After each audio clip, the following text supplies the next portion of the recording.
فبأي آلاء ربكما تكذبان، پس تم دونوں اپنے رب کی کن کن نعمتوں کو جھٹلاؤ گے.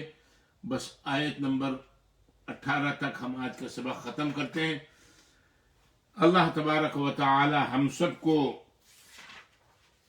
سورہ رحمان کی حقانیت اور سورہ رحمان میں اللہ تبارک و تعالی اپنی جن نعمتوں کا ذکر فرما رہا ہے، اللہ تبارک و تعالی اپنی ان نعمتوں کا ہم سب کو ادراک کی توفیق عطا فرمائے. والسلام علیکم ورحمۃ اللہ وبرکاتہ، وما علینا الا البلاغ المبین.